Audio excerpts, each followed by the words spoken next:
আজকে যাকে দেখতে পাচ্ছেন আমাদের সাথে, নাম, সত্যিকার নাম, ঠিকানা কোনো কিছুই প্রকাশ করতে চাচ্ছেন না। কেন চাচ্ছেন না সেটা গল্পটা শুনলে বুঝবেন।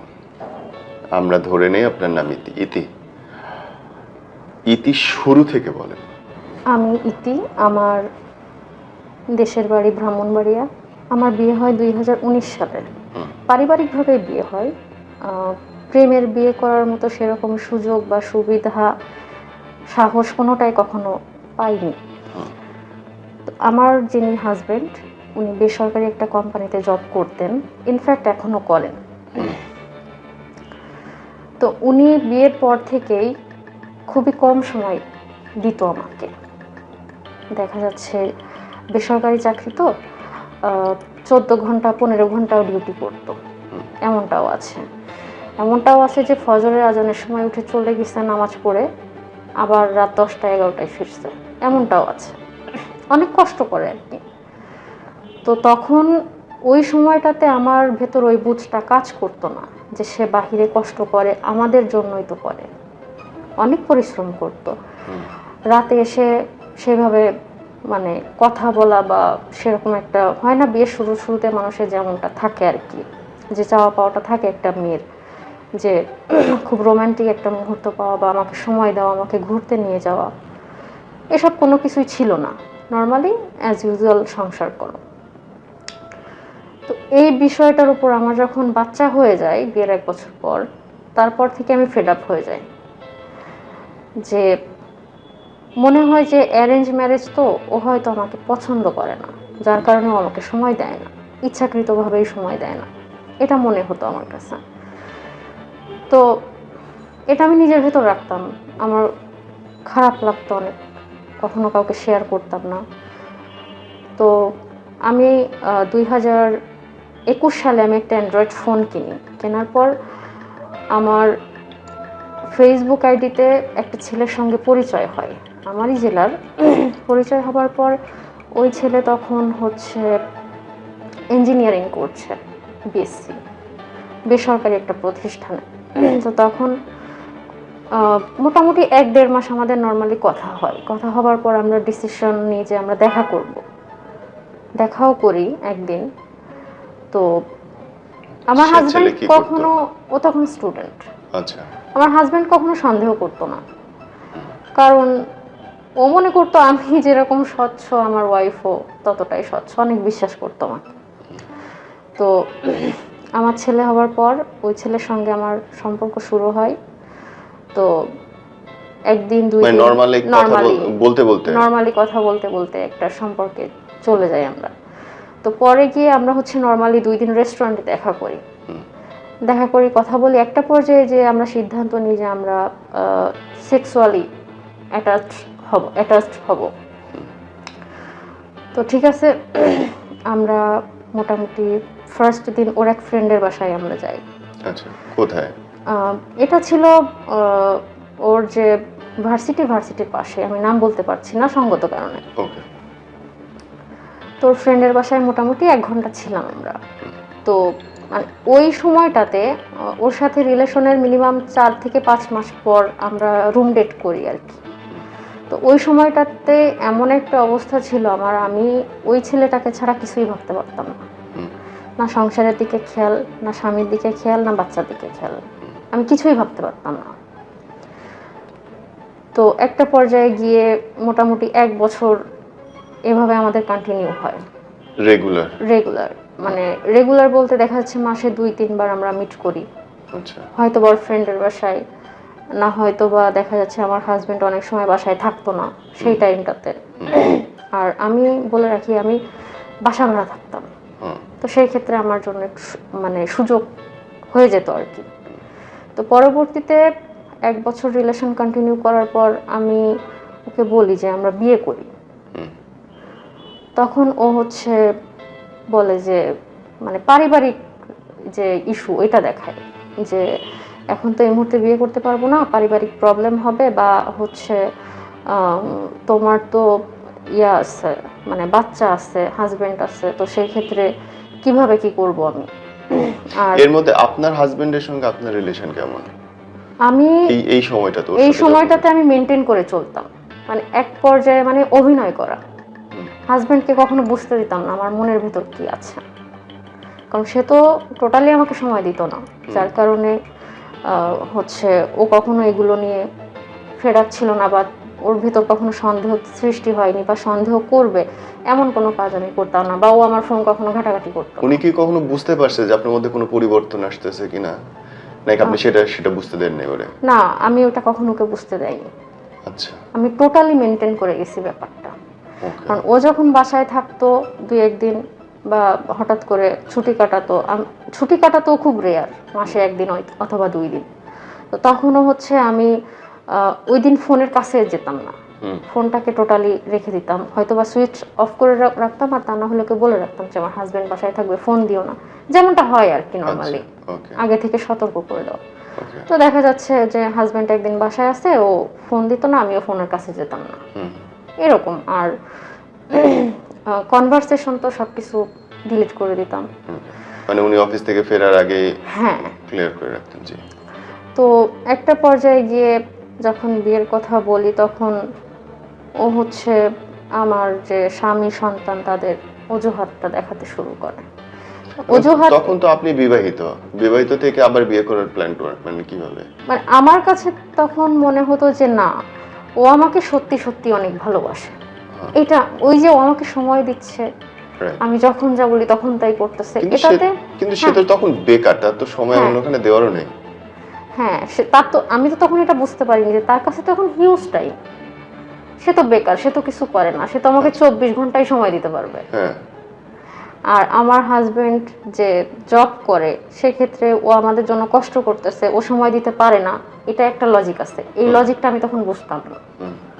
আমার কাছে মনে হতো যে আমার হাজবেন্ড আমাকে ভালোবাসে না, এক কথায়। আর ওই ছেলের প্রতি আমি প্রচুর আসক্ত ছিলাম। আমার খাওয়া ঘুম, মানে হয় না যে মানুষ টিনেজ বয়সে প্রেম করলে যেরকম একটা অবস্থা থাকে, ঠিক সেরকম একটা অবস্থা, কিন্তু এতটুকু বোধগম্য আমার ভেতর তখন হয়নি যে আমি একজন ম্যারিড পারসন আর সে আনম্যারিড পারসন। তার আমার সম্পর্কটা শুধুমাত্র শারীরিক ক্ষেত্রে সীমাবদ্ধ রাখছে সে, এটা আমি কখনোই বুঝতে পারিনি।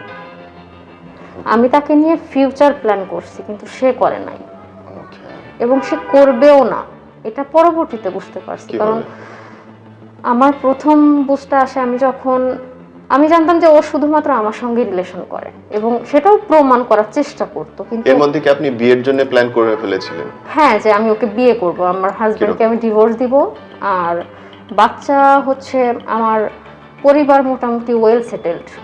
তো সেই ক্ষেত্রে দেখা যাচ্ছে আমি যদি আমার বাচ্চা আমার বাবা মা ক্যারি করতো, সেই ক্ষেত্রে কোনো প্রবলেম ছিল না, যেহেতু আমি একটা মেয়ে তাদের। এরকম অনেক প্ল্যান করেই আমি এগোনোর চেষ্টা করি, যে আমি এই অনেক প্ল্যান বলতে যে হচ্ছে আমি যে কোনো একটা ইস্যু নিয়ে, যে আমাকে সময় দেয় না বা আমাকে ইয়া করে না, আমার কথায় বা আমার ভাষ্য মতে তখন ছিল সে আমাকে ভালোবাসে না, এক কথা। এটা নিয়ে বাবা আমার কাছে অভিযোগ করব, তো অভিযোগ করার পর হচ্ছে একটা গ্যাঞ্জাম সৃষ্টি করব, নাটক তৈরি হয়ে যাবে। হ্যাঁ, পরে আমি ওকে ডিভোর্স দিব, বলবো যে আমি আর যাবো না। আর আমি যেহেতু একা, আমার আর ভাই বোনও কেউ নাই, তো সে পর্যায়ে দেখা যায় যে আমি সাপোর্ট পেতাম।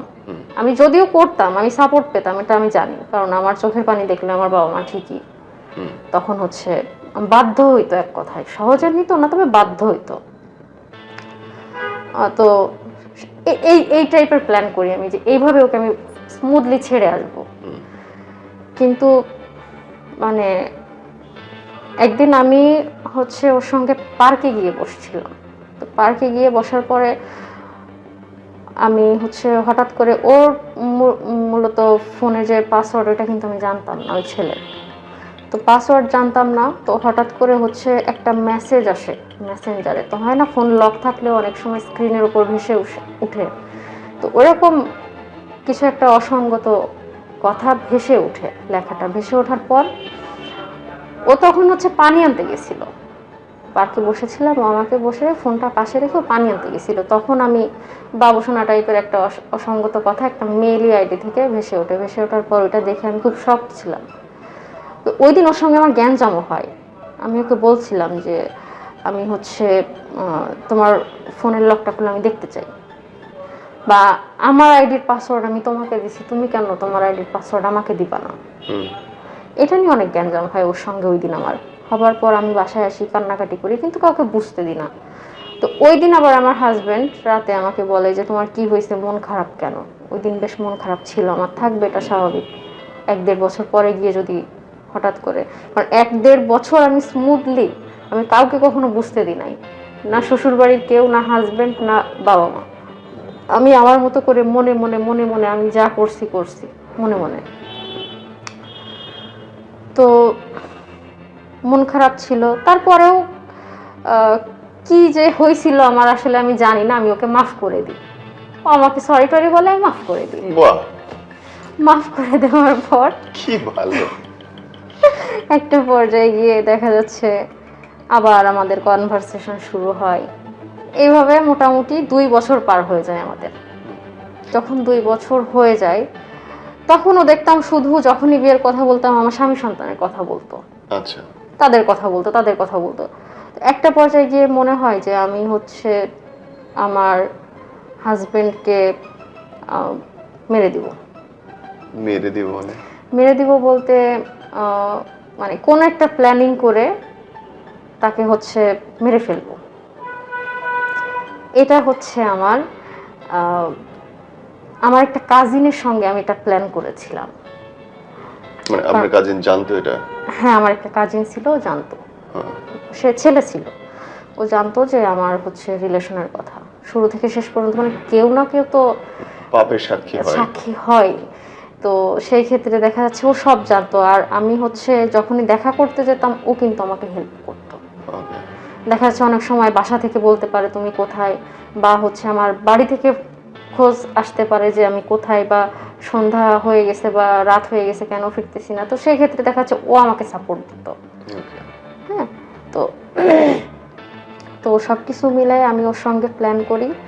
তো ও হচ্ছে মোটামুটি রাজনৈতিক ইস্যুতে জড়িত ছিল, তো যার কারণে আমি ওর সঙ্গে যখন প্ল্যানের কথা বলি যে আমি কিছু একটা করতে চাই, তখন বললো যে ঠিক আছে আমি তোমাকে হেল্প করব। বললাম যে কিভাবে হেল্প করবি? তো বললো যে হচ্ছে মানে ওকে শ্যুট করার কথা বলে। অনেক রাত, যেহেতু ও রাজনৈতিক খাতে জড়িত ছিল, বিভিন্ন জায়গায় বিভিন্ন পরিচয় পরিচিত ছিল ওর, ও বলছিল যে আমি একটা গান ভাড়া করে আনবো, আমি শ্যুট করব, এটাও বলে। এবং ওর প্রচুর সাহস, ওর প্রচুর সাহস মানুষ হিসাবে। তো প্ল্যানও করে, মোটামুটি প্ল্যান করে, মানে আস্তে আস্তে, মানে কোন রাস্তা দিয়ে আসে, কখন আসে, এই টাইমিংগুলো যখন সেট আপ করেও আস্তে আস্তে, তখন হঠাৎ করে তার ভেতর একদিন হচ্ছে আমার, মানে আমরা যখন প্ল্যান, মানে আমাদের রানিং আস্তে আস্তে রানিং, তো 3-4 দিন হয়ে গেছে আমাদের প্ল্যান রানিং।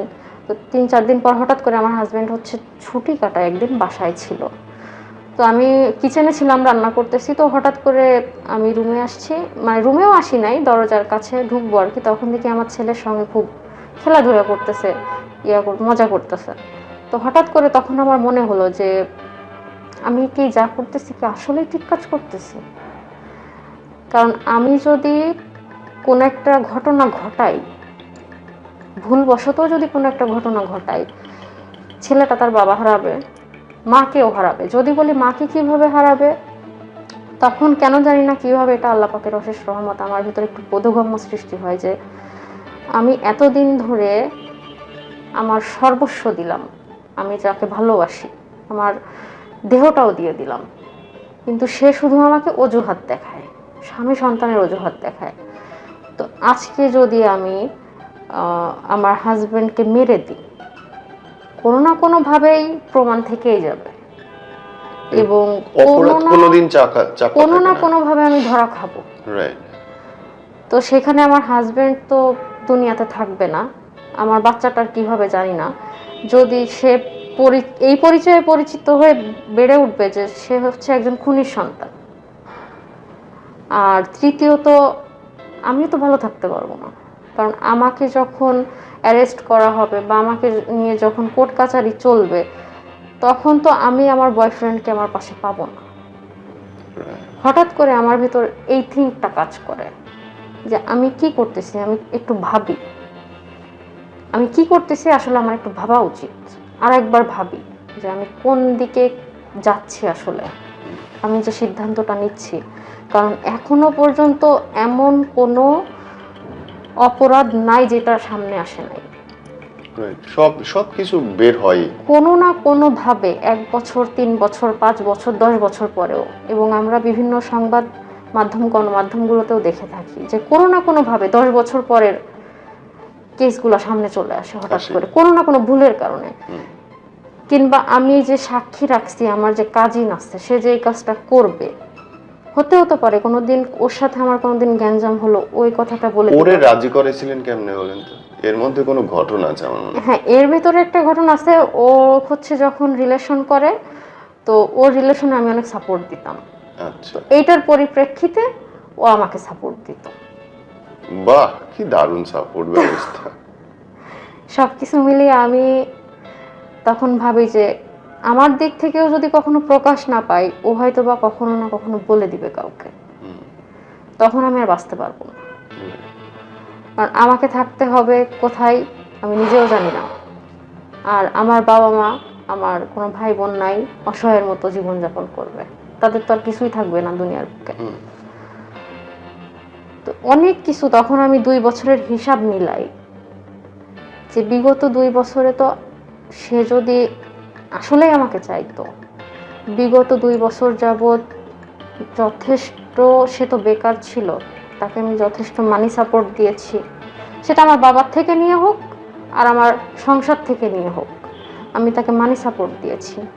তারপর তার শারীরিক চাহিদা তো একার না, আমারও ছিল। তো যাই হোক, সব কিছু মিলাই আমি তখন হিসাবটা মেলাতে পারি। ওই দিন সারা রাত আমি ঘুমাইছিলাম না, আমি সারা রাত বসে বসে ভাবলাম যে আসলে কি করতেছি আমি, আর এই 2টা বছর আমি কি করলাম। আচ্ছা, এই 2 বছরের আগে কি কোনোদিন আপনার অপরাধ বোধ কাজ করছে যখন ওর সাথে রিলেশনে ছিলেন? না, তখন আমার ভিতর কোনো অপরাধ বোধ কাজ করতো কি না। লজিক মনে হইতো তখন? তখন মনে হতো যে না, আমি যেটা করতেছি ঠিকই আছে, আমি তো একা, আমার হাজবেন্ডকে ছেড়ে দিব, ওকে বিয়ে করব, আমার বাবা মা দেখা যাচ্ছে আমাকে সারা জীবন বসায় খাইলেও আমার কোনো সমস্যা নাই। আর ও তো যেহেতু শিক্ষিত ছেলে, চাকরি তো করবেই, কিছু না কিছু তো করবেই। কিন্তু ওর ভেতর তো এই থিঙ্কটা কখনো কাজ করি নাই যে সে আমাকে নিয়ে ফিউচার করবে। তার উদ্দেশ্যটা এরকম ছিল যে সে আমার সঙ্গে জাস্ট একটা টাইম পাস, তার ফ্যামিলি যেখানে বিয়ে দিবে সে সেখানেই বিয়ে করবে, যতদিন ফ্রি খাওয়া যায়। ফ্রি খাওয়া যায়। হ্যাঁ, না আসলে এটাই তো বাস্তব, পরে বুঝলাম আর কি। তো হঠাৎ করে ওই যে বাবা ছেলে বেডের উপর শুয়ে খেলাধুলা করতেছে বা করতেছে, এটা মজা করতেছে, এটা দেখে হঠাৎ করে আমার ভেতর একটু খারাপ লাগা কাজ করে। তখন আমি ভাবি যে আমি কি করতেছি, যে একটু মায়া কাজ করে আমার ভেতর তখন, যে আমার হাজবেন্ড কষ্ট করে ঠিক আছে, আমাকে তো খাওয়ায় পরেও তো রাখতেছে, অ্যাটলিস্ট আমার সাথে খারাপ ব্যবহার করে না, সব দিক ঠিক আছে, শুধু সে আমাকে সময় দিতে পারে না। কিন্তু সে যদি আমাকে সময় দিতে যায় তাহলে তো সে ইনকাম করতে পারবে না। এটা হচ্ছে আমার ভেতর আস্তে আস্তে কাজ করে। পরে আমার কাজিনকে আমি বলি যে হচ্ছে এইসব